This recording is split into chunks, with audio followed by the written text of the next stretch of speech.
Hi, and welcome to FrazlCast. Climb aboard the GNOME train.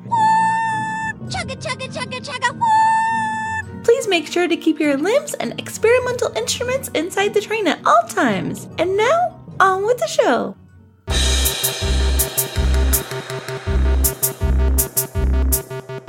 A podcast by a Blizzard fan gnome about World of Warcraft and geeky stuff. I promise you, they do talk about the World of Warcraft. They just go off the rails sometimes. So, hopefully just as filling as Oreo cookie jar Blizzard. I'm Frazly, and I'm joined by Epicinsanity of Frozen Nerdz. Hi. And MetalXperl. Howdy ho, neighbor.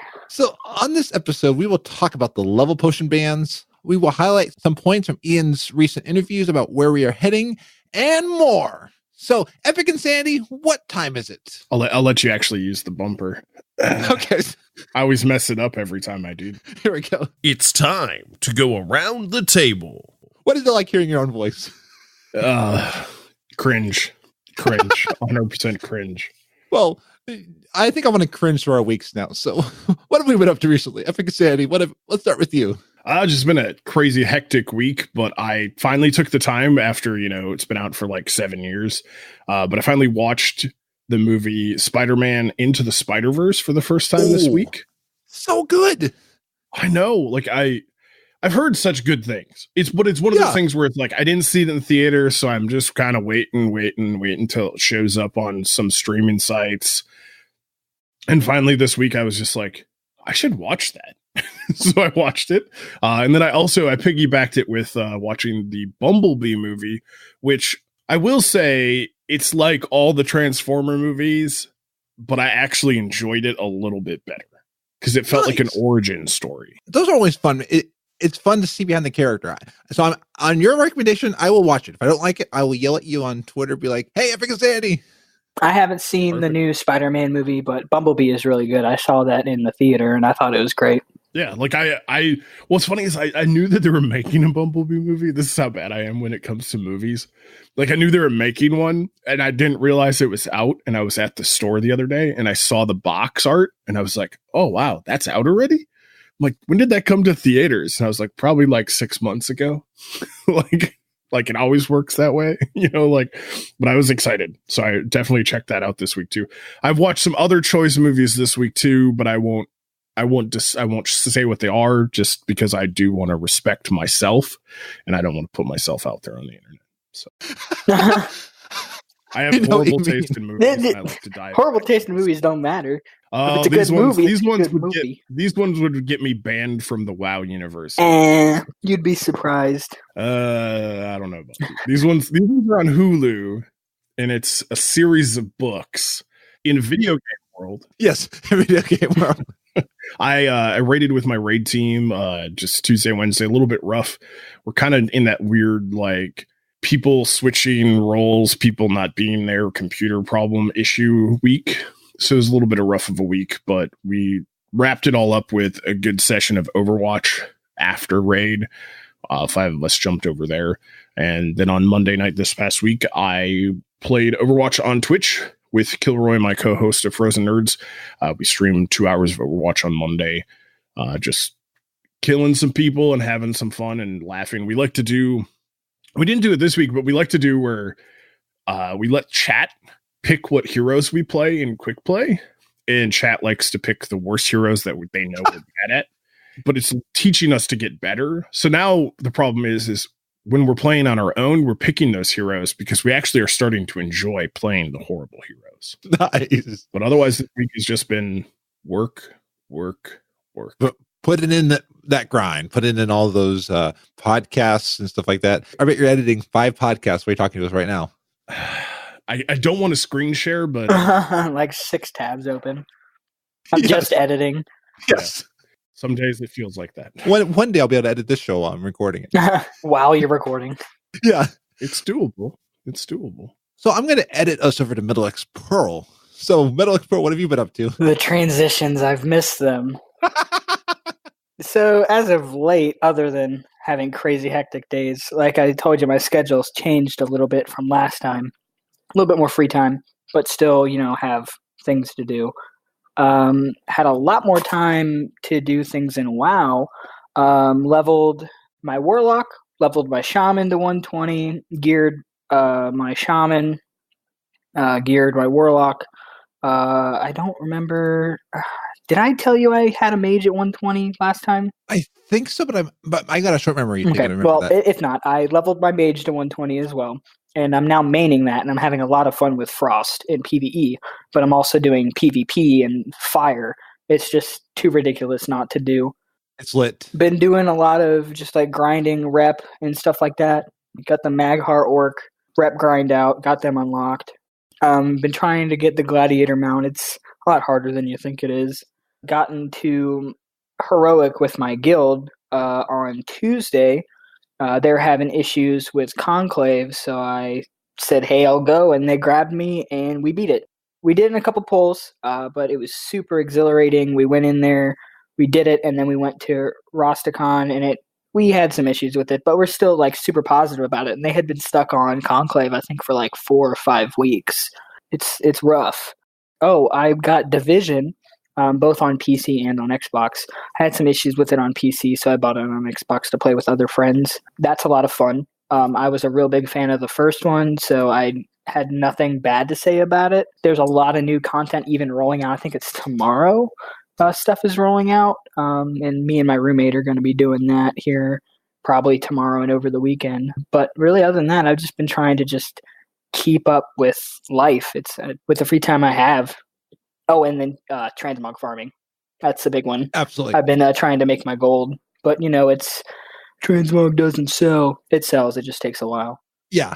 It's an investment. It is. It really is. I mean, like you can make bank off of it if you got the time. Yeah, like I've watched a lot of different guides, and like that's what I'll do. So like when I am working, I have 12 hours to just sit there. I'm on YouTube. I'm just looking at all these people that create content for gold making. I'm just like, all right, sure.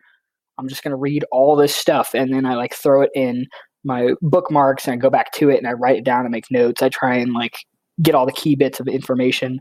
I've got a decent path down for farming herbs, but I'm doing that as well. I'm trying to level my Zandalari Druid to 120 because apparently that's the best class to farm with because they have like all the like niches that make it easier.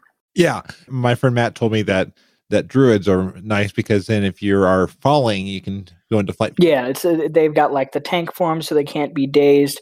You can like do herbs and mining, or at least herbing, picking while in travel form. And if I'm wrong, chat, please tell me. But that's what I've seen so far.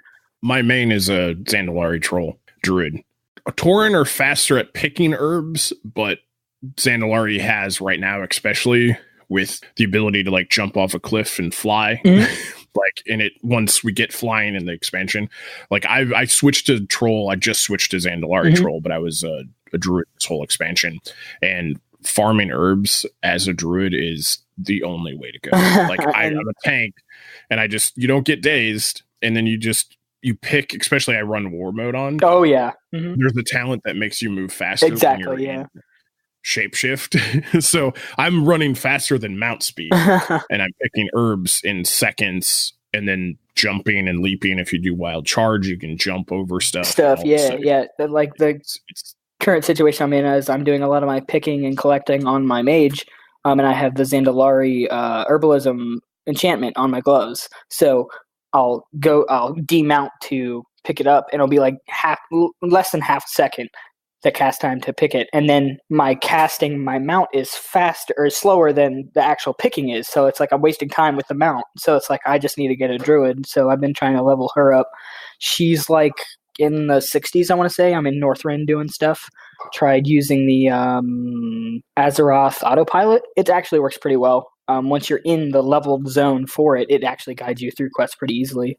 But other than that, I haven't really been doing anything. Another thing for picking herbs is to pick up the Sky Golem mount, because you can pick herbs while you're in it. Yeah, I'm slowly farming up gold for that one as well. That way I can do it on anybody other than my druid. We had a guildie that was making those when they came out and selling them for cost to guildies. So we all of us picked them up, not knowing you could pick flowers eventually. Yeah, and then there's the consumable items, the monolite stirrups and the quartz letter bardings. If anybody is doing farming on non-tanks or non-druids, those are 2 items that you can use for an hour that will make it so you can't be dazed and you can interact with things while mounted.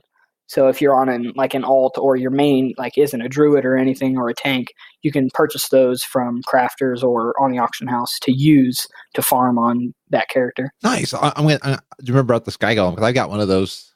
I keep forgetting to use it because gathering herbs is a great thing to do while you're watching Netflix. Like I was watching the OA. So the OA came out on Netflix before this podcast started. So it was a show I watched and I forgot I even watched it. Then the OA part 2 came out. I'm like, did I ever talk about the OA on this podcast? No, because it wasn't out. So part 2, amazing. Loved it. I don't want to talk about the OA too much because it's a show you just got to start watching, like Stranger Things. You can't explain it. You just watch it. And then something that's also fun to watch is me playing Little Nightmares. I finished the main game, screamed a lot like a little 3-year-old girl. That's what George was saying last episode, that I was just like screaming and panicking. It's true. And I finished the main game, beat the Deaths DLC, and I'm working on the Hideaways. Fun game. So Tom of 3 Extra Lives playing it, so it was a lot of fun.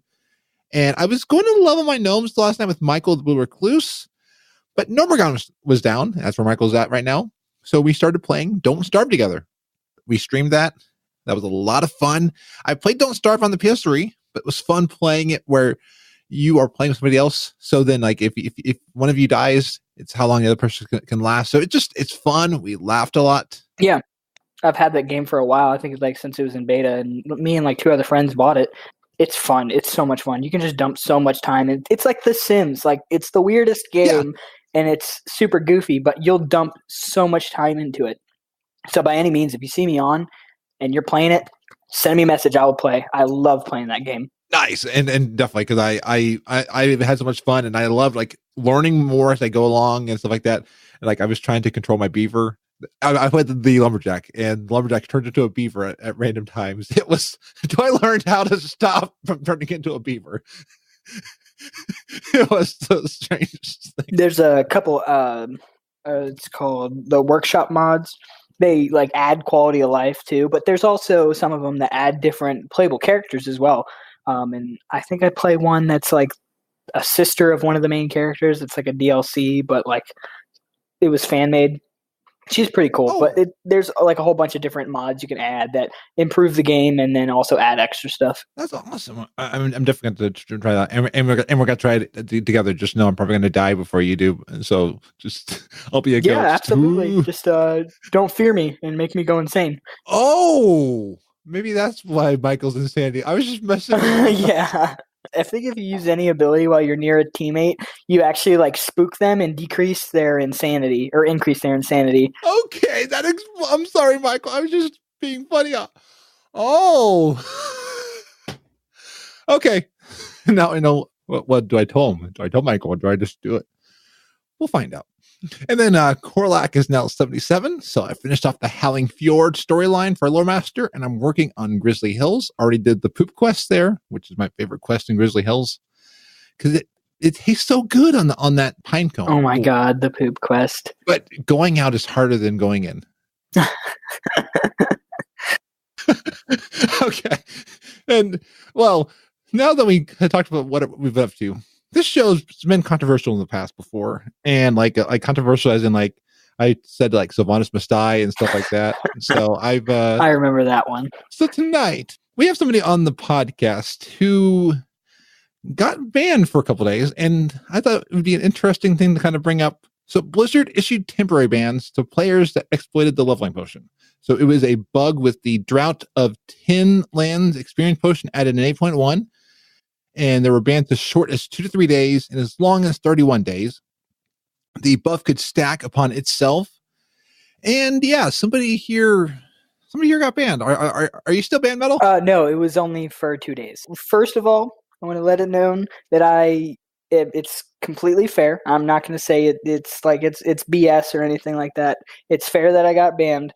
I knew it was an exploit, and I knew what it did. I knew how to do it. I knew I was doing it, but I didn't necessarily think it was large enough of an issue that Blizzard would do like the widespread bans. I did it for one tune on my druid, and I got like 30 levels out of it. That's why I got the 2-day ban. But the one thing I noticed is like some of the bans are inconsistent, at least most of the time. Like me, I leveled only a couple levels on a Lobby tune, got 2 days. That's fine. The lowest was 2 days. And then there's people who did multiple tunes to 120, like either 20 to 120 or 110 to 120. Some of them didn't get banned at all. Some people got 3 days. Some people that did like 1 or 2 tunes from 110 to 120. I know did it. I think he did 1 or 2 characters from 110 to 120, and he got a 7-day ban. That's now over, and that affected them because they were.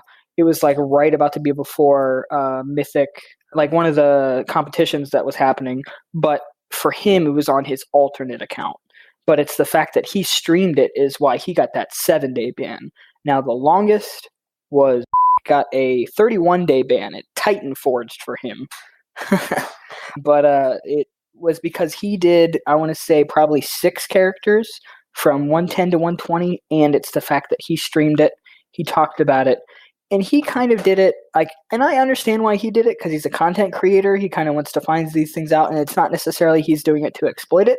He was doing it to find out, its content. He wanted to see what it did, why it happened, and then potentially as well to tell Blizzard that it was happening.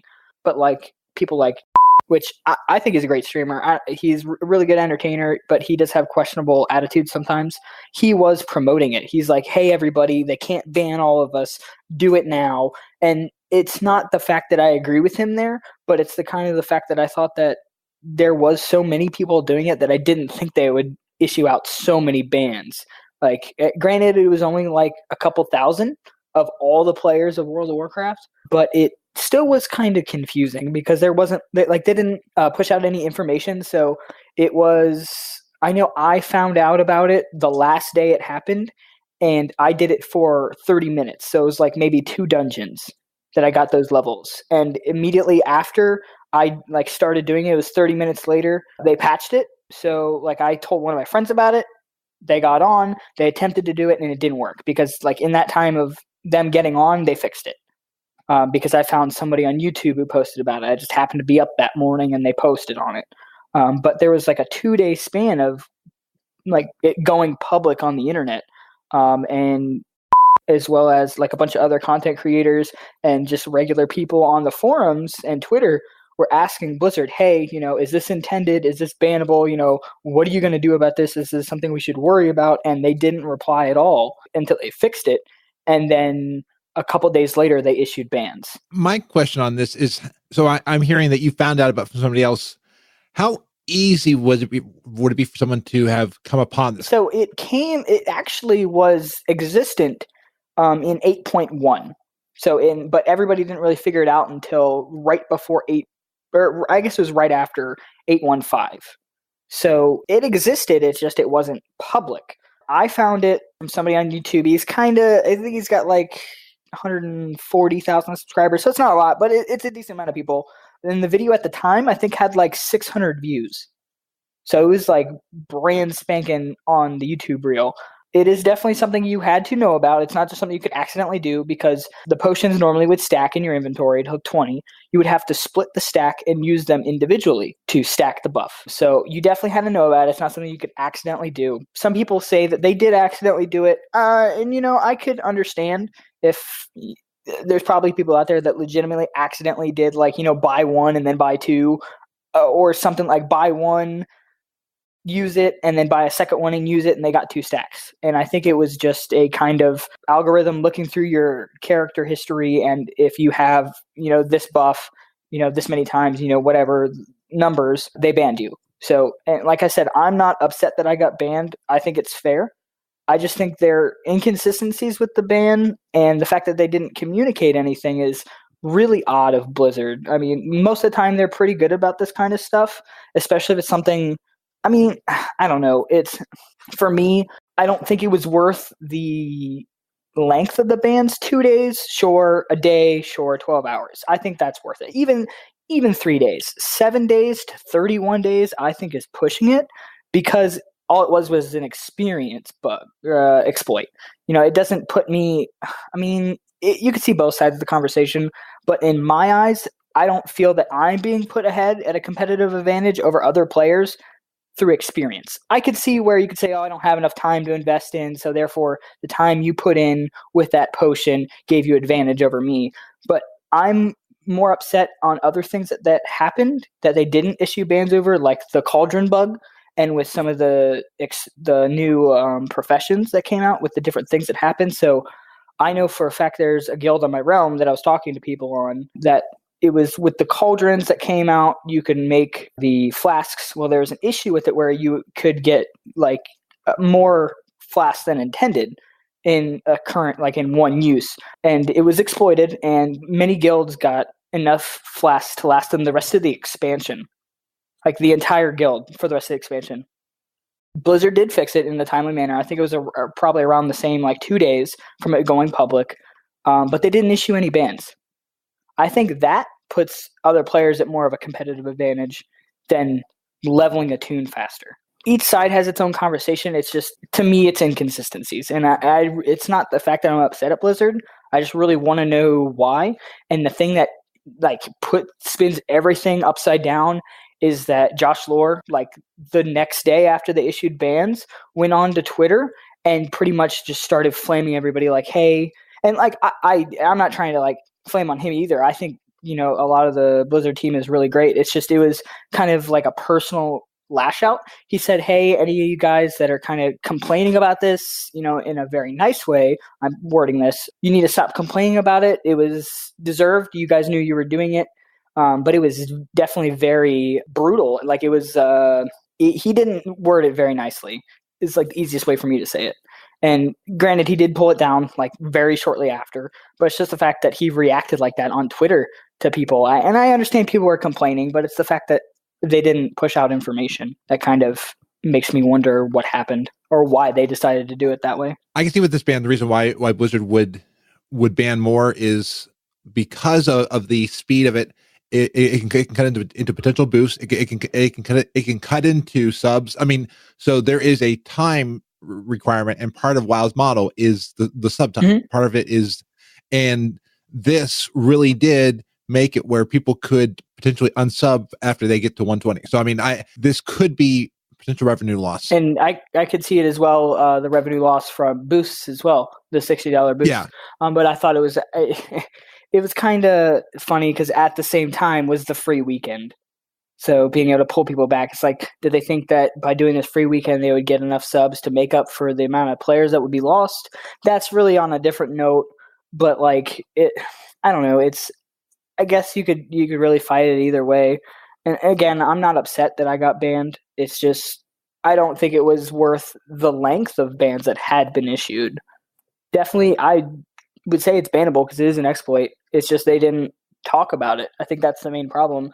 But also, I think another reason why they did do such the large number of bans is instead of just being like a slap on the wrist or, just saying, hey, this is an issue, don't do it. They're pretty much just showing people that, hey, this is something that we'll do. We will ban players. So it's more deterring more people from doing things like this in the future. And I will definitely agree, since I've been banned, it's now a black mark on my account. I probably won't have access to beta and alpha access for a lot of different games, which is kind of sucks for me because I had access to Legion, Battle for Azeroth, Heroes of the Storm beta, Overwatch beta. Like I think I may still have access to some of those, but it's like I had access to a lot of that stuff, and now I probably don't. So I know I will definitely be deterred from doing anything like that ever again. I'm not necessarily sorry that I did it because it's something to learn from, but I probably will never do it again because I enjoy Blizzard and all the games they push out, and I don't mean to upset anybody with it. I think this is a good learning for anybody. If you know of an exploit, it's wise to not do it. I don't ever want to put my Blizzard account in jeopardy. The time, the sub money, all that stuff. I don't want to make Blizzard upset. It is definitely one thing that a company should have a universal. If you're going to ban on one thing, you should ban on multiple. Mm-hmm. So I mean, it's definitely a question of if you're banning on one thing, but you're letting one thing go, could there be subjectivity or something in the moderation policies? Epic, do you have some thoughts? I've been just trying to listen and absorb. I feel like I'm that guy that's sitting there with that sign that says, "This is wrong. Change my mind." I'm that Crowder. meme right now. Like I'm just trying to listen. I have very strong feelings towards if it looks and smells like an exploit, it's probably an exploit. Yeah, no, I understand. And like I wanted to hear your side of it because when I read this and I was like, oh, got a cheater up there. But you were very like, nope, I did it. It was wrong. I shouldn't have done it. It was a 2-day ban. You owned up to it. And that's the biggest thing. I'm not debating it at all. It was funny because when it happened, I told some of my friends about it. And one of my friends who used to play WoW back in the day, he was like really upset. He was like, oh no, that's dumb. If it's an exploit, Blizzard should have fixed it. It's Blizzard's fault. I'm like, no, I mean, not really. And like, after I talked with him about it, he was more, I like kind of turned his mind over toward they should have said something.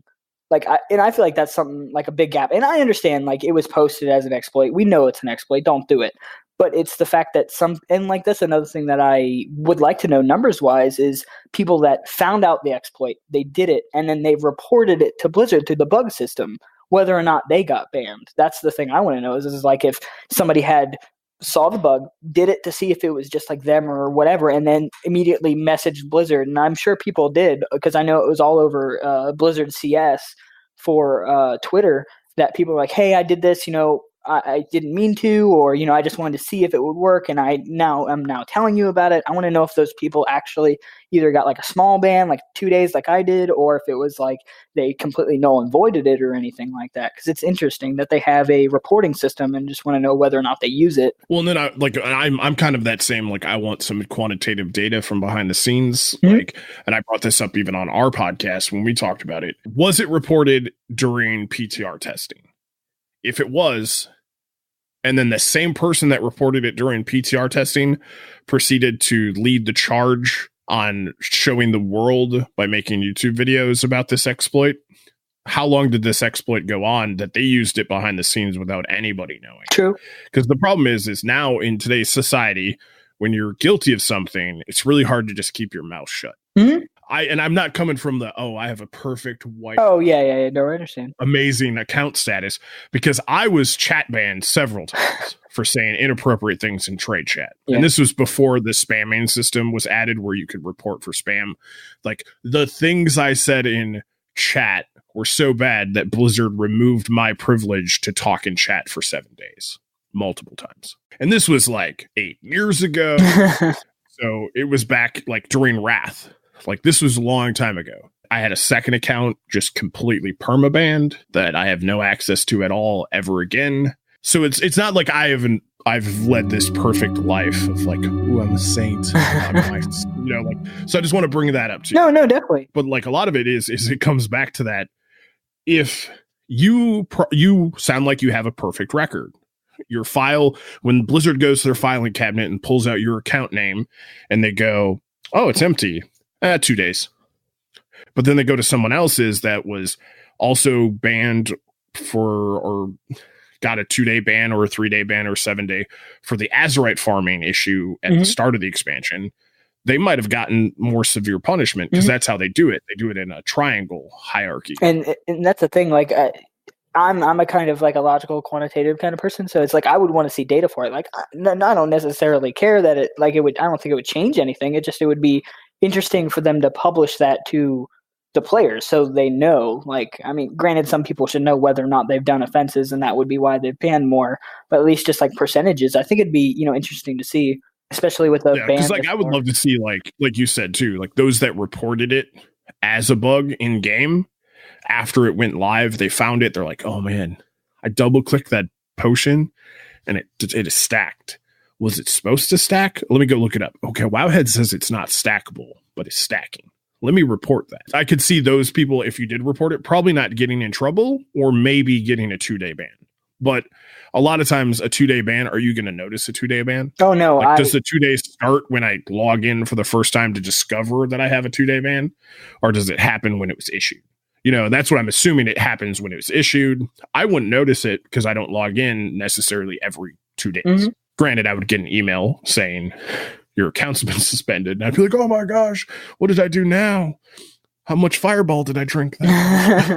It's one of those things where it's like, for me, when you brought up like the cauldron thing I knew about from reading it on the Wowhead comment that said you can get multiples. But by the time I read that, and like I didn't try it in game, but I was farming cauldrons in game for potions, flasks, and cauldrons. So I was out there doing it, and I was disappointed because they nerfed it. I wasn't disappointed about that, but they nerfed the time respawn on them. Because you used to be able to just sit at one cauldron and wait for it to respawn every 5 minutes and click on it again and click on it. You didn't have to do anything. So that was disappointing because they fixed that. But when I looked that up, that's not a bug because you can do the same thing with picking flowers. You can sit on the same node for 3 hours and just pick it every time it spawns. But there's less cauldron nodes in a zone than there are flower nodes or herb nodes. Same thing with mining. But a lot of it is the reason a lot of people didn't get in trouble for the cauldrons thing is the cauldrons thing is something that's craftable and obtainable in the game, whereas the leveling exploit is something that Blizzard sells as a service. So they sell a $60 boost to 110. So anybody that was taking legitimate money from Blizzard by going from 0 to 110, they're probably going to get slapped a little bit harder, maybe a 7-day ban. And it all comes down to what's on their account already. Some of these guys in the community that are content creators, and I'm not pointing fingers directly at any of them, but some of them are the ones that come up every time there's an exploit. They're somehow tied to it. Either they were promoting it in their Twitch chat, they talked about it on videos before it was fixed in game, and not a, hey, Blizzard, you should fix this, in a, hey, this is a really cool thing that you should go try in game. Do it at your own risk. These content creators are also the ones on the PTR. Some of them have an issue with, they discovered this bug. They might have reported it. It didn't get fixed because maybe Blizzard didn't understand that you had to separate the stacks of the potion to fix it. Or, like many of us that go on the PTR, we didn't realize it was a bug, so we didn't report it. But then we took advantage of it when the servers went live. Like, there was a... It wasn't technically... It technically is a bug. Technically probably an exploit. I'm using lots of technically as air quotes. It's hard to say what Blizzard will and won't define as an exploit or a bug, or what's bannable and what's not. And I think that's why the communication is really important. They communicated very well in their user agreement that we all agree to. No, exactly. And that is one thing that people do bring up all the time, and I agree with. It's something that it says, don't do this. It is clear as day if you read it. So I would agree. Yeah, because literally I have it pulled up right here. It says cheating. Create, use, offer, promote, advertise, make available, and or dispute the following or assist therein. Cheats, i.e. methods not exclusively authorized by Blizzard influencing and or facilitating the gameplay, including exploits and any in-game bugs, and thereby granting you or any other users an advantage over other players not using such methods. And here, I just want to say, just as a legal disclaimer, FrazlCast does not at all endorse exploiting and all that. I just wanted to say we're discussing it here, but we don't. I don't want to be banned. No. Yeah. And like my thing is like, yes, it's written right there, and I'm a very legal. I have a degree in criminal justice, degree in psychology. When it comes to black and white, there is no gray area for me. It's either right or it's wrong. So there's no in between. The sad thing is when it comes to video game stuff, I'm just like, meh. Whatever. Yeah, you did this. You didn't exploit it to the point where you now have 50 characters on one server, all 120. You had one character that got you a 2-day ban. Okay, cool. Like, I don't look at, like, that's kind of like just a slap on the wrist. Exactly, yeah. I'm not saying I promote it. And as you also said that you don't promote No, this. absolutely not. But it's those people that literally in their Twitch chat were telling people this is how you do it and showing people. Now, should those people have gotten just a 7-day ban? No. But in the grand scheme of things, Blizzard could have been just straight up permabanned everybody. They could have, absolutely. And they've done this before where they did it with the exploit bug. They did it in Legion with a couple things. They do a shot across the bow as a warning shot to let you know that this is an issue and you need to stop this. If it keeps going, we're going to, and it was the whole like selling in-game services stuff. People selling runs or requiring sub donations and stuff like that on Twitch in order to get into a mount run, stuff like that is technically real life money for in-game value. Blizzard let people know, hey, this is bad. You need to stop doing it. And ever since then, they don't give shots across the bow anymore. They just start banning accounts because their thing is at this point in the game, it's a lot of the same people that are exploiting the same things because they're on Reddit. They're on maybe other sites that aren't necessarily moderated. Or now with the world of Discord, you have an anonymous user with a Discord name in a big person's chat channel telling people about this. Now you have 50,000 people in a Discord server all going and trying the same exploit. How do you pick out where the source came from? The issue is, as a content creator, you shouldn't be promoting this. Some content creators like to promote things that will get them clickbait. So they want people to click on their video and they want to irritate the person so much. Like there's a YouTuber that I've been subscribed to for 5+ years who every time I see his thumbnail, I get so mad at him. Yet I click on his video and I watch it because I'm intrigued on what he has to say. But I'm not the only person that's getting mad at his thumbnails, because a lot of times his thumbnails have nothing to do with the video. Like he makes his thumbnails specifically to incite rage. So you click on the video and watch it. But the problem is he's getting exactly what he wants because he's getting money from views and comments. Every time someone comments in your YouTube video, it moves you up the algorithm because it's like, oh, people are interacting with this video a lot. Let's move it up higher. As a content creator, I know in my own podcast, if I make a very risque title of our episode, we're going to get more downloads. Plain and simple. It's just how it works. Yeah. If I make a very bland welcome to patch 8.2, no one's going to care. No one's going to click on that. But if I make a video that's like, oh my gosh, did you see the thing that they did on the thing? And then everyone's like, oh my gosh, I got to hear what they're saying. Even if they listen to the first 5 minutes and realize that it's garbage, they clicked on it and they downloaded it and they listened. I win.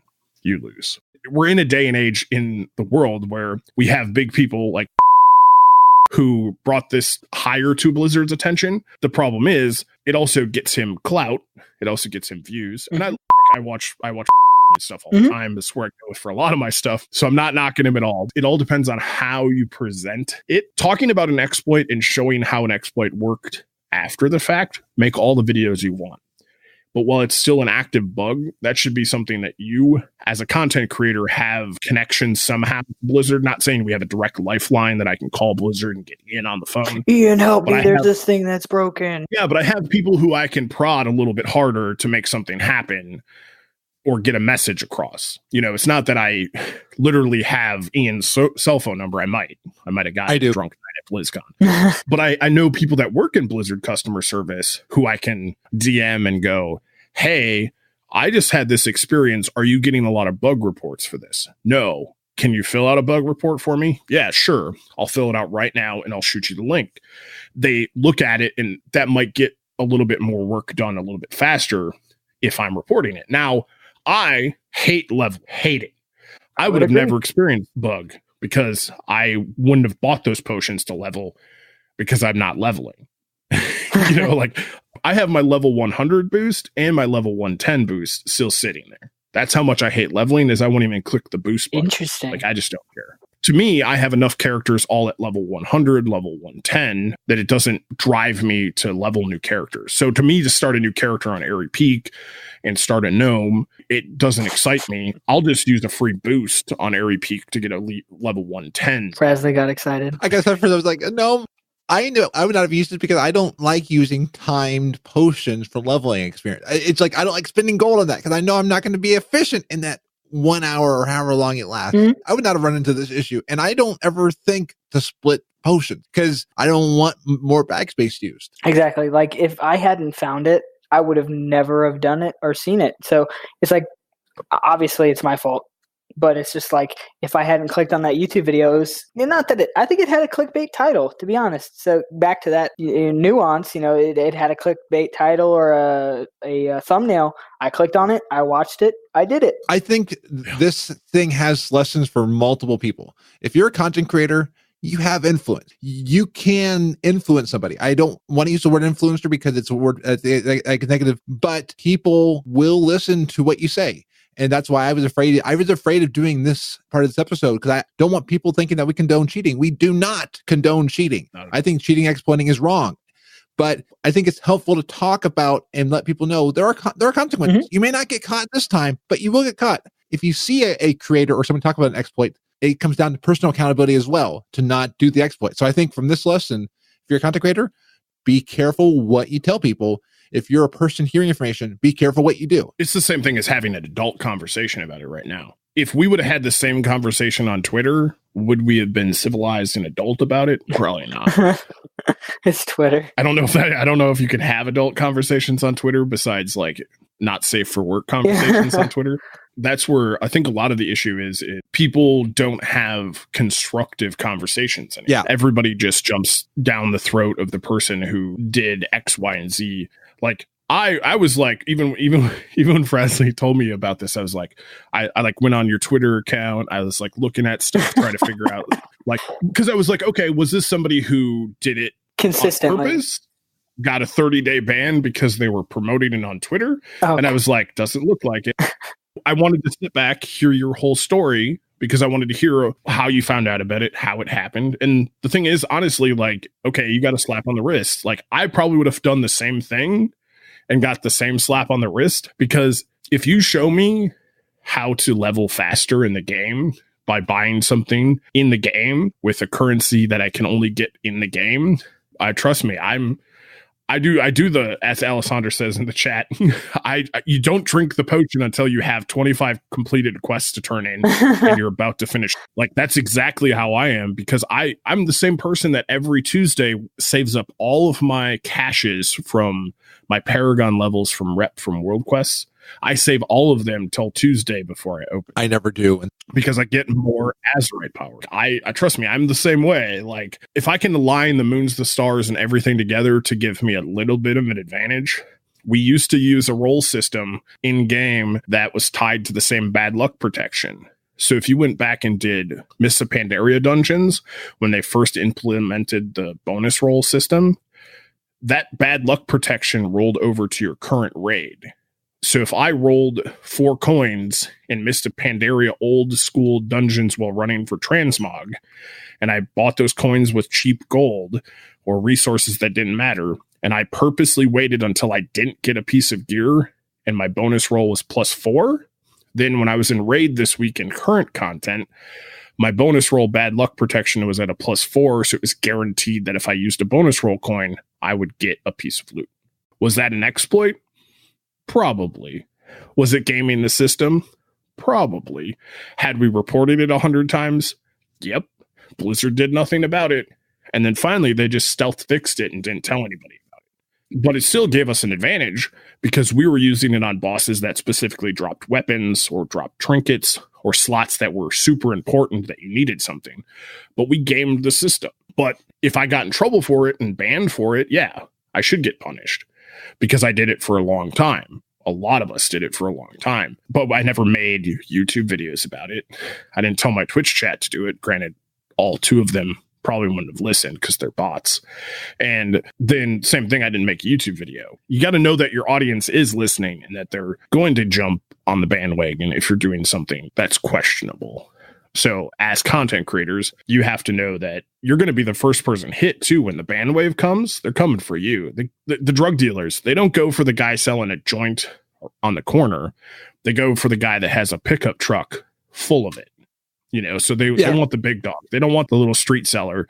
They want the person in charge. So they're going to be rougher on the person on top than the person on bottom. I want to thank both of you for talking about this issue. I mean, and thank you for the both sides and stuff like that. I thought this was a really good discussion about the exploit of the ban. Yeah, definitely. I think it was a very constructive conversation. And I want to say thanks again for not just going right at it. I've had people talk to me in game and then also in life, real life, they talk to me and they just completely down me immediately. They're just like, oh, you're a bad person, but insert other words that are really mean that I can't say on here. Yeah. You know, it's just like they immediately just 100 to 0 or 0 to 100 on the issue. And I was just, I didn't get the whole, like, I didn't get to say anything really. And it's, again, I'm trying to be as humble as I can about it. Yes, I did it. I was aware about it and I did it, but I deserve the ban. In today's day and age, if more people would just own up to their mistakes, like in the last year and a half, I've had to learn the worst life lessons in the history of life lessons. And it's literally just own it. If you make a mistake, don't lie about it. Don't try to cover it up. Don't put a rug on top of the spilt milk in the kitchen. Just own it. You drop the jug. Yeah. Whatever it is in life. If the FBI is pounding on your door, you own it. If somebody's mad at you because you said something inappropriate or out of context or whatever, or you made a mistake, people make mistakes. It's the people who make bigger mistakes by not just owning their mistakes. And that's where, like, honestly, like I said, you got in trouble for this, but you're actually talking about it instead of screaming at me. I didn't do anything wrong. It was like, you're like, yep, I did this. This is what happened. Cool. And that's, you owned it, Yeah. Like, more people just need to take that aspect and just whatever it might be, no matter what it is in the world. Like the same thing with people on top. If you're making YouTube videos about it, just own it. Like, yeah, I did that. My bad. Like, I'll learn from it and move on. Like, that's all you can ask from people. I've said things in the past that I will still stand by that Sylvanas must die. I'm going to still stand by that. I'm coming for you, Gnome, man. I'm coming for you. Finally, somebody that agrees with me. So I think at this point, we have a little bit of time to talk about Ian. So Ian went on to do some interviews, and there's some interesting information that came up in their interviews. So 8.2 PTR should be soon, and I think I just saw that it actually has updated on the PTR to show 8.2. That's what WoW had showing. So soon, I think it's even sooner than we realize. What was interesting about the interview, both PC Gamer and then Buffed, is Blizzard is owning up to the fact that they have made mistakes in BFA, that they made mistakes, that they were trying things. They were trying to recreate things from Legion. And like they said, like they designed the Azerite armor system to respond to where they saw a failing in Legion's artifacts in a lot of ways. And it did not go the way that they thought. They were trying to make it feel different. And they said that in 8.2, they are going to redo the Heart of Azeroth. They're going to make it more expandable. You're going to get a trait that's going to feel more impactful. It's going to feel like the traits. They didn't want people to branch off into paths on the artifacts and then have everything finally feel like, okay, I have every weapon unlocked at the end. It doesn't feel different. They wanted it to feel like you made a choice, but it didn't work the way that they thought. Yeah, so like what I saw with this, and the only thing I could really make out from it, at least what I think they're trying to describe, is the amount of Azerite traits you can get on the armor and how some of them are really amazing and some of them just aren't good at all. Like some of the inner ones, if you're familiar with your class and your armor, there's the 2 outers, at least for the current raid tier. The 2 outers are usually your main ones, and then you've got some odd ones that will sometimes pop up for your spec. And then there's like the inner ones that are usually defensive. There's specific ones in each one of those tiers that is the best, like your best in slot trait for whether it's single target, multi-target, things like that. And then there's other ones that either aren't as good or they just do not work at all. I think the idea that it's kind of like an oversaturation of what to choose from. Having a couple different ideas is really good. Like as an example, on my mage, I have a set for Frost when I do PvE, and I usually do Mythic Dungeons on that mage. So I have a AoE set, and then I have my fire set that I use for PvP. That's all PvP stuff. I like having the ability to like choose for that, and I think that's awesome. But there's some of my pieces of gear that I have just like traits that aren't very good, or it's not what is the best. And it's not the fact that it has to be the best, it's just the fact that there's so many options that are being thrown onto the gear. I feel like I don't have the ability to get the ones that are pretty good, and I get the ones that are meh. But also the idea of Legion artifacts is that you get everything anyways. So it's the fact that you got everything, and I like that you had to build up to complete all the traits, but the idea of dumping it into like Concordance of Legion Fall, and it's just the fact that you're just like dumping it endlessly into it is kind of useless. I would agree with that. It did kind of make it so you would get to, I think it was like 50 or something like that, or 60 or 75, and then you just stop. There's no reason unless you're like high end and you want to get the extra 5%. I would love to see it where they just kind of prune some of the traits, because I definitely like the fact that you can switch it. You can pay money and you pay gold and reforge it. You could switch it when you want, but I think it's just the fact that they have too many options for a lot of classes. Yeah, and I always said that too. Like, anytime you give me too many choices, it's not good. Like when I go to the store and I want to buy a new cell phone case and there's 462 different colors of the same case, Yeah. I can't choose, so I just leave. I don't buy anything. But if I go to the store and they have 3 cell phone case colors, I'm going to buy one of the 3. Exactly. Because if my choice is one of 3, and that was the struggle, is like, at least in Legion, we knew that on the weapon, I would eventually get all the traits, and then at the end, just keep dumping. Exactly. Yeah, you had a point to get to. Yeah. But now, like, the problem is so for me, when I buy the Titan Residuum piece of gear, it costs, if I'm not targeting a specific one of them, costs just buying a random one. It's $17.50 Titan Residuum from running Mythic Plusses. So I have a 1 in 6 chance of getting the piece of gear I want from the random. So what happens? I buy it and I get the 6 of 6, the worst possible one that's completely useless to me. Because I have to get one that has one of those 2 outer ring slots. Mm-hmm. To me, every piece of gear should be somewhat viable. The problem is, because there's nothing extra to those gears besides the rings, like there's no crit haste on it, I don't benefit from getting that a little bit of extra agility and a little bit of extra stamina for a tank. I just sit there and go, oh, okay, it'll just sit and rot in my bags. Like, I'll use it for my boomkin spec. Sometimes having too much choice is not good. Mm-hmm. Now, in Legion, it was, oh, crap, I picked the wrong path on that thing. But, that's okay. Next week, I'll be able to fix it. Exactly. You just choose, you spend the points somewhere else. And it's like you have an endpoint, and it's universal. So, like, it doesn't give you an advantage over somebody else if you do one trait over the other, because all of you are going to get all those traits anyways. Yeah. And I wish that they would have, this expansion, given us a layout of, like, what their plan with the Azerite neck piece was. Like, if they would have told us that once you get to 50, it's capped out, and then we're going to do XYZ with it after that. My thing is in Legion, we knew where it was going. Mm-hmm. And then they're like, oh, by the way, we're adding more levels. Like, oh, okay. Like, to me, it just doesn't feel like a finished product. It feels like, let's just do this and see how it goes. Oh, and then the second tier, we're going to add another ring. Oh, okay. That solved a lot of the problems. That extra ring did solve a lot of problems. But now it literally comes down to those of us that min-max.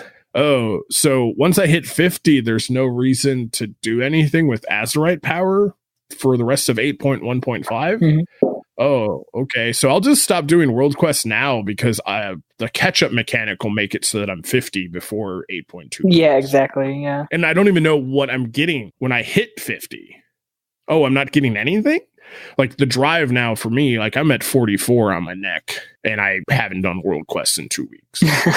Well, this is dumb. There's no, like, the incentive. Like, I need that end goal. If you tell me that this is our plan for the Azerite necklace, even if it was like at BlizzCon announcement on a slide that said, this is what our plan is for 8.0, this is our plan is for 8.1, this is what our plan is for 8.15, 8.2, 8, whatever. So if I have a general projected path of what's coming down the line, like, I'm just glad they capped it at 50. Because when stuff wasn't capped and you could just go for an infinite number, I completed every world quest every day.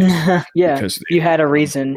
I think it kind of all can be traced back to, at least with the Azerite traits and stuff like that, can be traced back to that there's just a lot of ways to get gear nowadays. And there's so much gear. It's like, as an example, I learned a lot of this from, and like learned the idea from one of Preach's videos about, like, there's this gear monster. But it's just the fact that, like, there's so many ways to get gear. You don't have, like, a specific path to follow to get, like, your best in slot. Like, there's this specific item that you need to farm for your class to be good. You can, like, randomly get it can Titan Forge and be higher and have better stats on it randomly, or it has a socket. It's just one of those things that there's too many options, too many ways to get it. And I wish they'd just kind of, I don't know. And it's a two-sided conversation, because it really just comes down to, for the casual players and the hardcore players, and all the different in-betweens. Yeah, I completely agree with that, because for me specifically as a druid, the weapon that drops off the last boss in Waycrest Manor is my best in slot weapon in the game. So you're going to farm for that because it's good for you. Yeah. And the problem is I have the 415 version of it, but I need the 425. Exactly. So you'll sit there, and it's because that's a Titan Forge, and you're just going to keep doing it until you get it, and not just, oh, it dropped at its base level.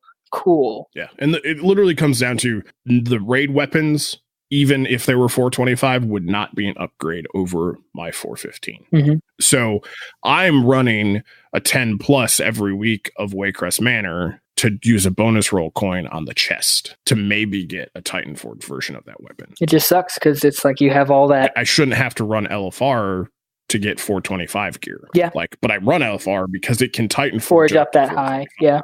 Because I can get out gear from LFR, normal, heroic, mythic. I feel like I have to run all of those difficulties, which I'm not. I'm just a heroic. I'd rather farm content for a chance to get the best thing, not farm content anywhere for it to randomly be the best thing. Well, and that's the thing too, is you can get it off of World Quest. Could technically proc your a 425 ring for you off a World Quest cache that has no meaning at all. That says it's just a 385 cache and it rolls up to 425. Yeah, it happened with my Shaman. I got her to 120 the same day I got her to 120. I grabbed a token or a seal from the vendor, went to Ivus, killed him, got 425 hands, rolled it, gotten 410, I think it was like a cape or something. And just, all right, well, I guess I'm playing my Shaman now because she has really good gear.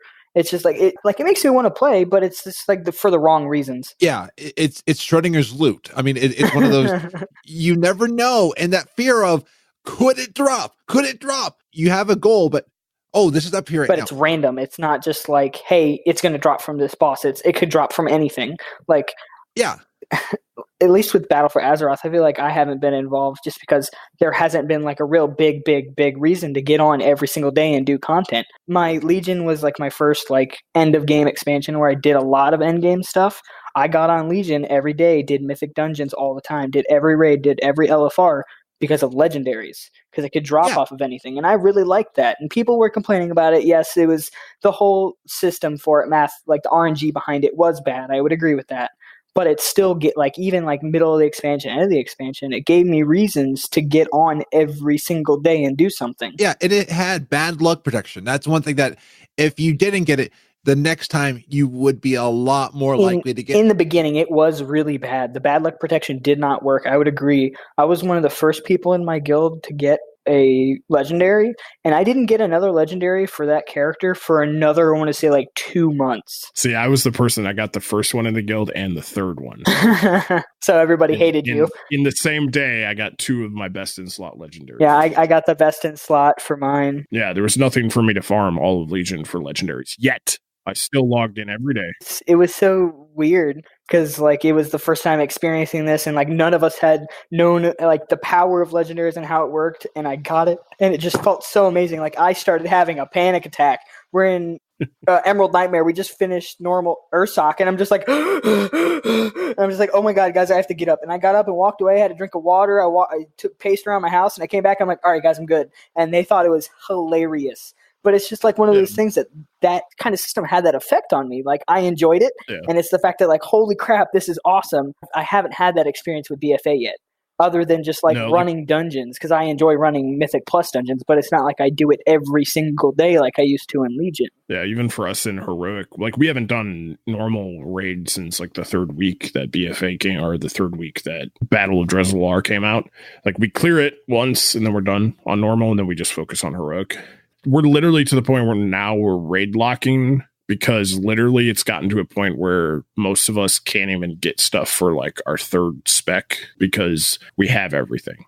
But it's that feeling of we would still be clearing bosses this expansion on Heroic every week if there was legendary. Yeah, if there was a reason to go and do it. It's rough because I feel yes, I just talked about people owning their stuff, and I'm glad that Blizzard's owning their stuff.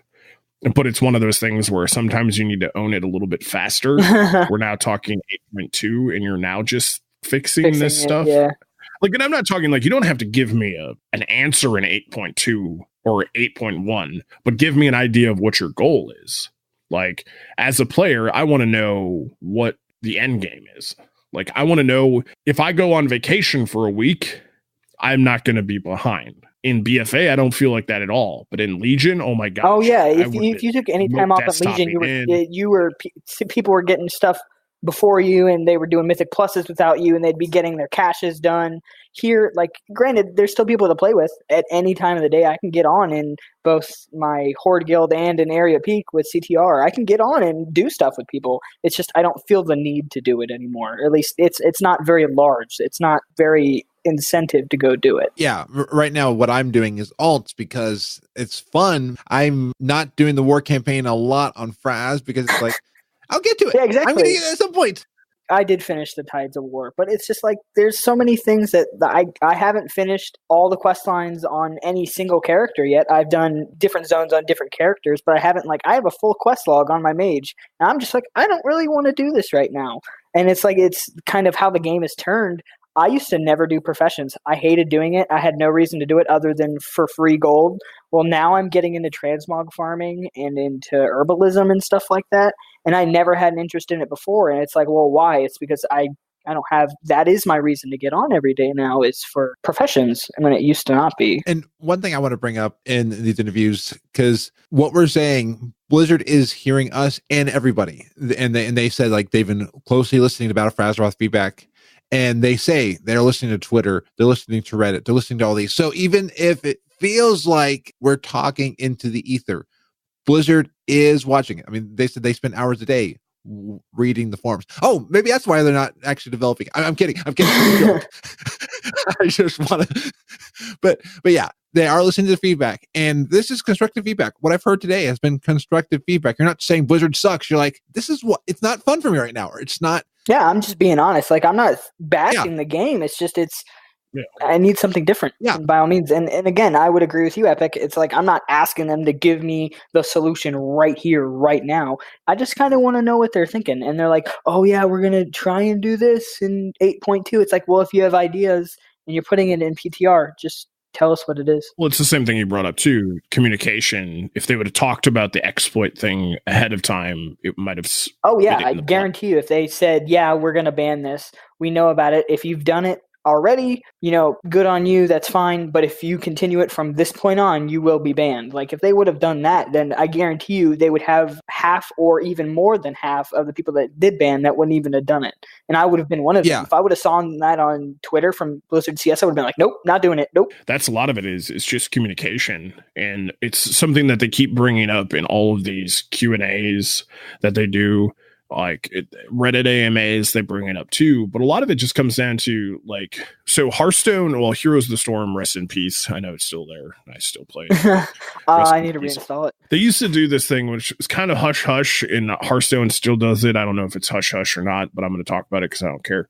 Hearthstone and Heroes a lot of times did where they would have a summit where Blizzard would pay for, fly out a bunch of content creators in the realm of, say, Hearthstone. Yeah. They would fly them out to Irvine. They would host a thing in Irvine in one of the rooms on Blizzard campus, and they would kind of roll out, this is what we're kind of thinking about doing in the next expansion.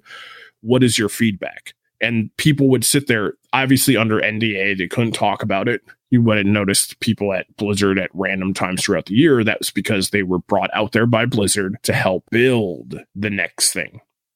They haven't done a WoW thing in like that in years. They used to do it for the PvP summit, where they'd fly out a bunch of people, that big PvPers, all this stuff, get the feedback. And it feels like to me that something that they should be doing for WoW is getting feedback from people that are in front of them, directly in front of them. Like, sit down and talk to us and have a conversation, because what did we just talk about before? Twitter conversations get heated quickly because you can't read or understand what the person's trying to convey. It's too short communication, too fast. Yeah. And forums are just getting overlooked because I'm not going to read a 17-page forum post. Like, I'm sorry, I got things to do. And that's me. Like, they're Blizzard. They have other things to be doing. They just need to have less time spent reading these. I'm a Reddit lurker. I'm on all the Reddit channels for Blizzard games. Like, I have like 6 whole Reddit posts in my entire life, but I read all the Reddit posts, and Reddit posts of like, I'm quitting WoW because of this. I'm just like, can I not see that? Can I just filter it out? Because I don't need to hear your sob story of why you're quitting WoW. You don't need to go to Reddit and tell us, but they're also, Blizzard has to sift through all that too. but they need to read it to find out what's being said. For me, I'm just like, just another person quitting WoW that had to write about it. If I'm going to quit something, I'm just going to quit it silently and just not play it anymore. And that's completely okay. Just migrate to something else. I don't think I'm going to. And I guess that kind of comes down to personality, because like the only times I've ever done anything on Twitter for blasting anybody is if, not necessarily blasting anybody on Twitter, but, just kind of like, hey, there's something wrong. Like it was with Guild Wars 2. I had an issue with like an account issue, and I couldn't reset the password because it was attached to an old email or something. I reached out to somebody I put it on Twitter, and then somebody replied to me. I guess that's a very rare case on Twitter, though, of a peaceful conversation. Like a lot of it for me, like I joke around that my Twitter, you can Twitter DM me all you want, I'll never respond. That's because my DMs are open, because people would send me DMs and they're just rude and nasty. Well, if you want to have a conversation with me, we can do it in public, or you can click on my contact info and send me an email. Mm-hmm. Let's have a conversation out in the open, because then we can have this nasty conversation in the open, which you're not going to have. Yeah, exactly. You don't want to air dirty laundry. On our podcast, Frozen Nerds, we always say, and we complain, but people take complaining and feedback as the same thing. Our rule always is, if you're going to complain about something, you have to offer up a solution. Mm-hmm. Now, sometimes is the solution not always there, or not always a good one, but we want to see both sides of the story. So if X, Y, and Z doesn't work in WoW, what could be done to fix it? Yeah. I enjoyed that they brought up, for me personally, I wanted a level squish or no levels like in Elder Scrolls Online or Guild Wars, and they brought up that they want progression, and they said, and they're explaining that they want the levels that is what they feel like they want progression to be. So I was glad to here's why they don't think it would work that way. I feel like at this point, like at least in my experience, and I've only experienced WoW like end game with the high levels, I've leveled through multiple characters through all the content. It's one of those things where the level doesn't really bother me. Getting skills every level doesn't really bother me, because it's just going through the content to get the end game. So like, I guess I'll be one of those players that'll kind of defend Blizzard on the not doing the level squish or anything like that, because I don't think it changes the game a whole lot. I mean, yeah, you can say it is not intuitive to go through 10 levels without learning ability or anything, but it's been like that for a while. It doesn't really affect me, because the gameplay changes from the beginning of an expansion when you're the lowest level to the end of the level, like even just through gear and everything. So I feel like that's the thing that changes over time, at least now, than it would be learning a new spell. Yeah, we already had a lot of skills. Why did we want the class changes in Legion? Was we had so many abilities on our bar. What do we do with them? And they took away all of our abilities. And I feel like if they did do the level squish, let's say they went down to 60 and they went with like, let's say a kind of like honor system with or whatever it is, an ESO, where you just like continue getting veteran levels. It's like you're still 60. It's the same thing. You're still 120. You have all your abilities anyways. You go to the next expansion. Let's say you just continue leveling a arbitrary level, like infinite going system. It's the same thing. It doesn't really change a whole lot. Yeah, I mean, maybe it would be like a very small percentile boost with each of those like veteran levels or whatever, but it's to me, it would not make a difference, because I'm in the game for the content, not necessarily the experience of going through leveling and getting a new ability.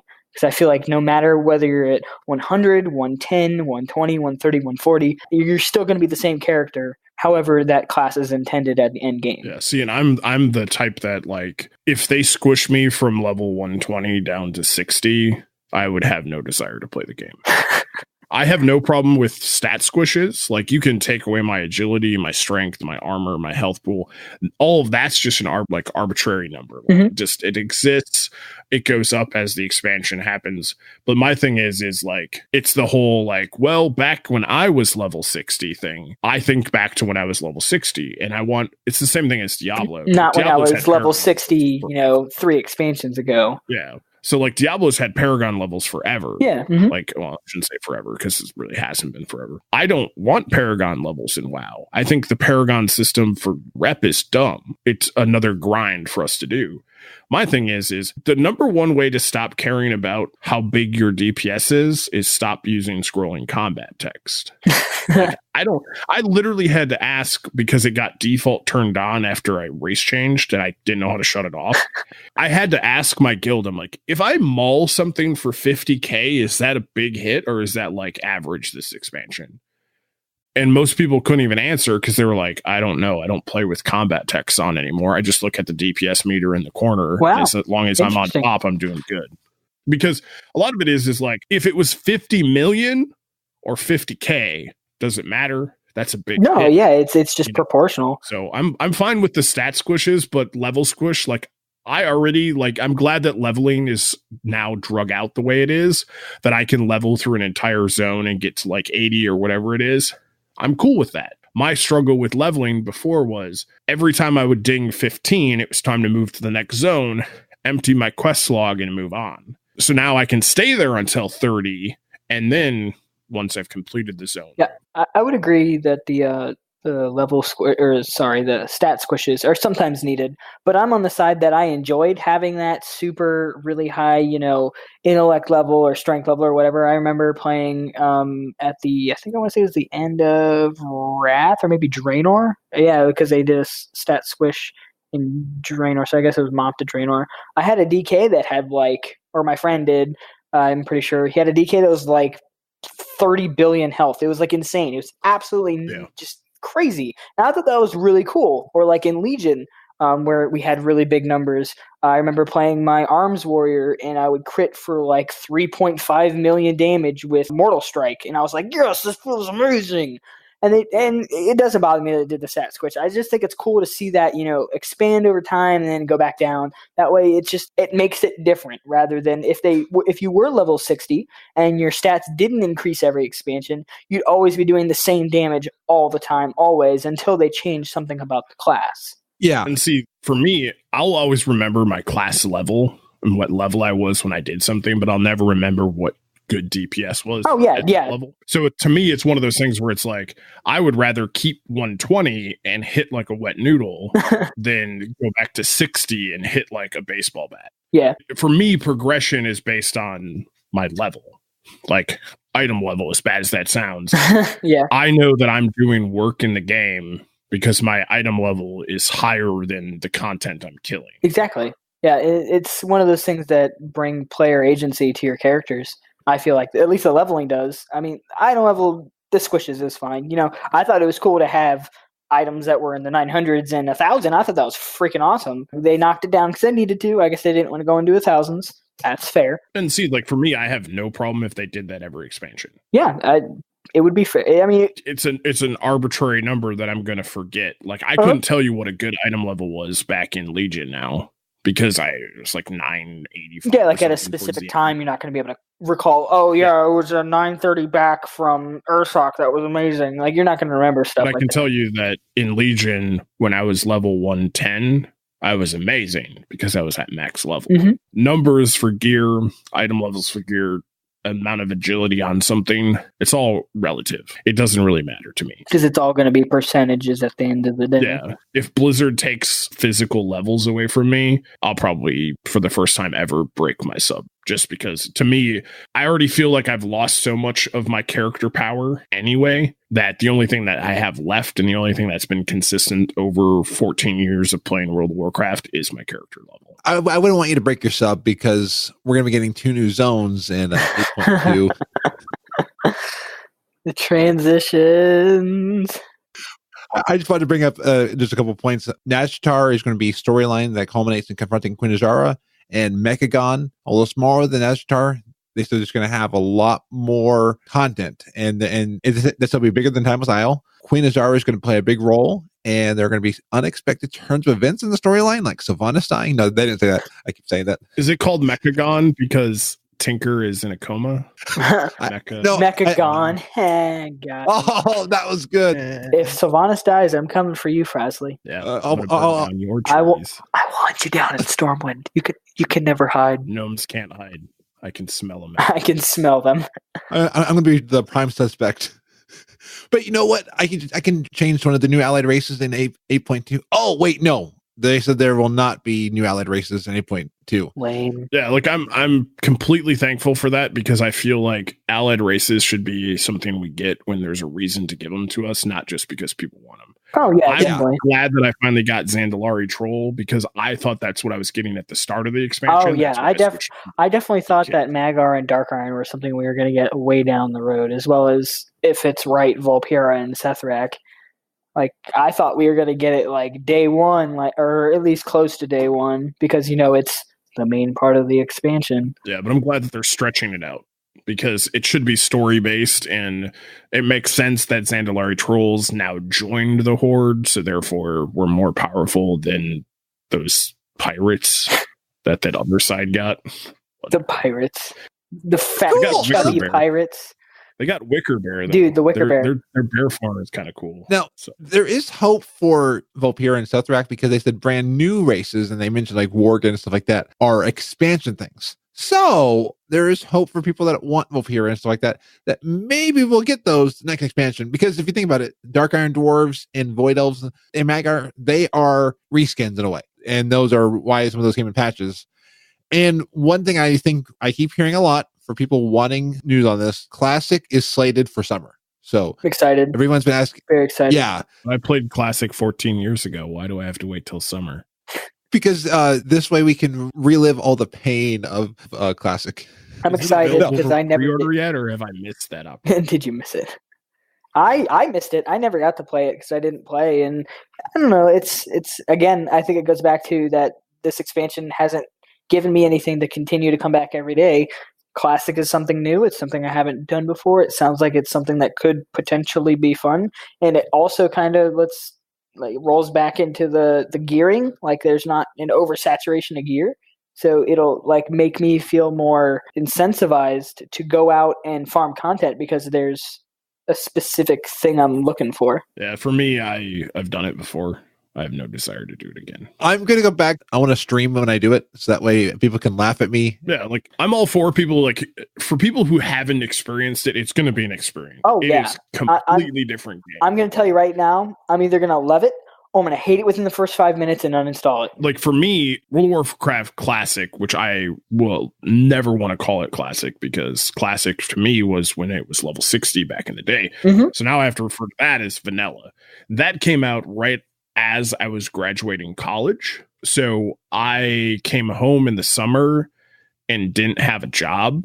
And I played World of Warcraft vanilla 60 to 80 hours a week. So I know how much time I invested back then to do stuff. I know that if it's on the same model that they're just talking about, that there's no way that even 10 hours a week I'll accomplish anything in that game. And that's another thing that I've been hearing is that just the amount of time. And I would agree. I don't have that amount of time either.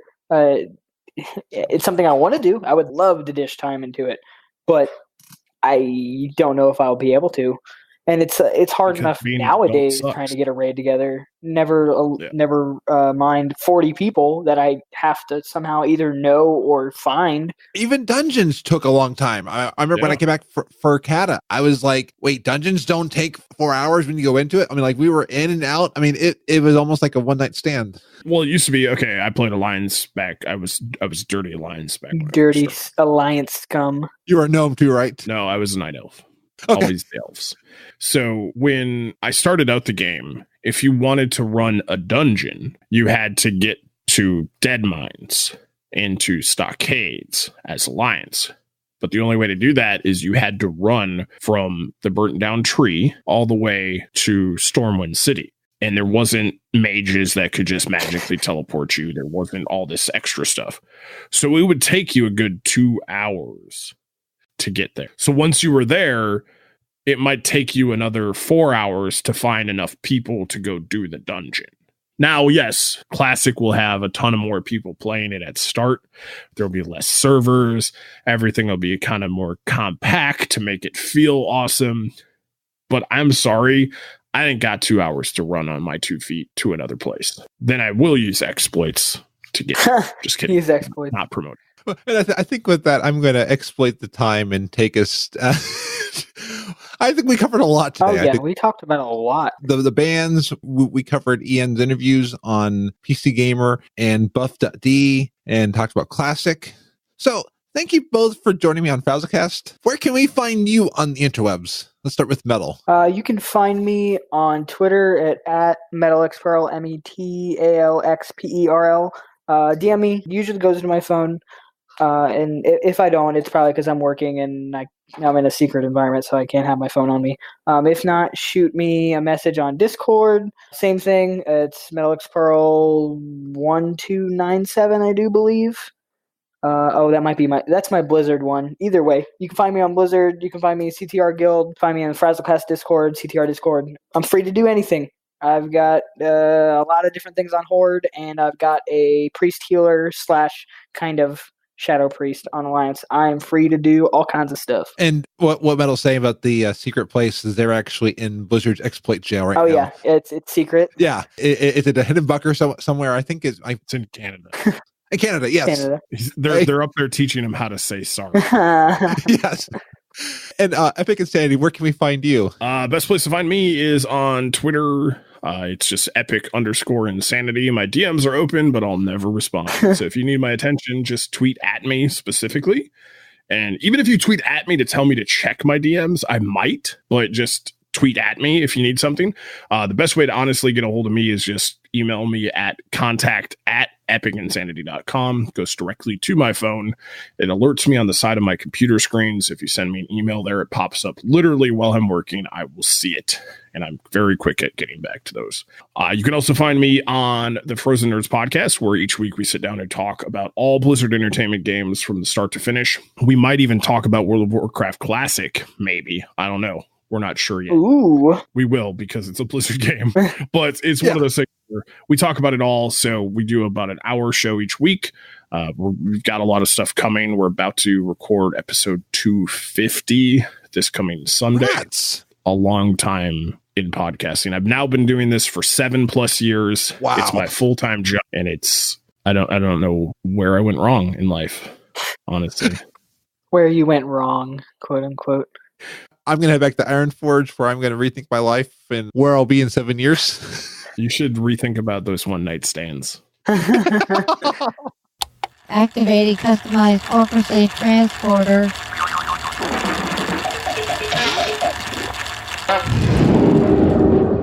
I'm back in my home of Ironforge until we one day reclaim Gnomergon. Let's look at what has been happening in the community. So Desmophisto is hosting some events for Autism Awareness Month. There are some great events happening this month. I checked out their stream on Wednesday night and I had a great time. So definitely, I've got a link in the show notes and see what they have going on for the month of April. And BlizzCon should be announced soon. I won't be there this year for their financial reasons, but I am planning to cover things happening up to it and during it and after. I got some great guests actually lined up for right after BlizzCon, and we'll see what's going to happen around it, so it's going to be a fun time. And I will be providing information on BlizzCon events and parties, so get your money ready to support great events like DishCon and Con Before the Storm. Well, this has been another episode of FrazlCast. Ali posted a tweet that they were smiling, chuckling, and outright laughing the whole episode for 100. That is what I love to hear. It makes this show worthwhile. I put time each week into show prep, running it, and then editing it, but it is so worth it to hear that people enjoy. And also a hat tip to Fingarl, who, because of the Morally Grey podcast, was able to answer the lore question at home. Way to go, Gin of Morally Grey podcast for getting people ready, and I cannot wait to have you on the show. And I can't wait to have Fingarl on the show too. Man, this is going to be a fun year. And Nihar made a Frazzly facepalm counter for use during shows and streams. There's a pinned message on the Sparkspans Discord and the Tavern channel. If you aren't part of the Sparkspans, you can find us at sparkspans.com. We always have a great time. A lot of facepalms, a lot of great stuff happens. And I like to take a time every episode to thank my Twitch subs out there.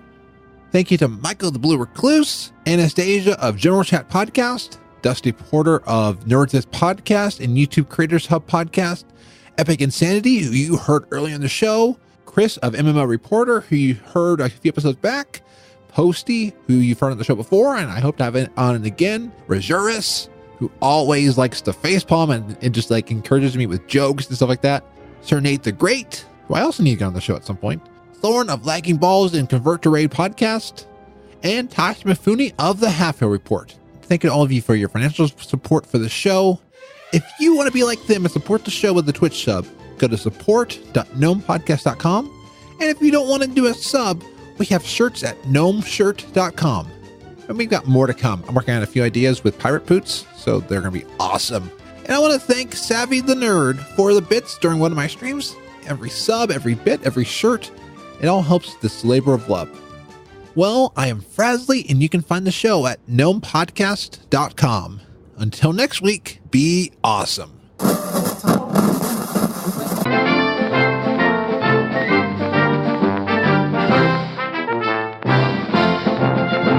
Welcome to the Fraz Report, a short broadcast by me, the Awesome Gnome, about the World of Warcraft.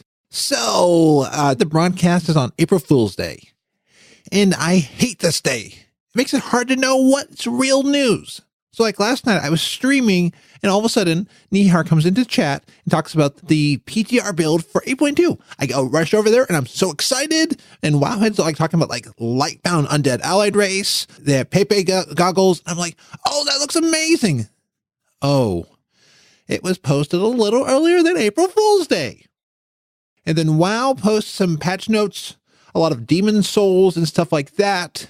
Wow, it would be interesting to have a Demon Souls game of WoW where everything is really hard and you die a lot. That's not really different than what it is for me anyway. But you know what wasn't a joke recently? Warcraft Orcs and Humans and Warcraft 2 are now on GOG. So now we can go back and play these awesome games that I never really got a chance to play. I really want to go back and see where the roots came from, see how Sylvanas became evil, see where Anduin's family came from, and why Anduin's amazing and Sylvanas needs to die and stuff like that. Oh, and Nihar alerted me to the fact that on Reddit, the Ark ship says that there is a new NPC who is trying to open the gate to Mechagon. Curvo Zonroar is now outside of the gates of Mechagon over at Tierguard Sound, which I saw many, many months ago, right next to the selfie world quest that surprisingly reminds me of a blue-haired gnome that likes to take selfies. Who could that be? But yeah, Curvo is desperately trying to get into the gates of Mechagon. This came in patch 8.1.5. So could this mean that 8.2 is close? I mean, not as close as when WoW had fooled me with their data mine patch notes, but could this mean we're seeing that we will soon see 8.2? Well, that is it for today's Frazly Report broadcast.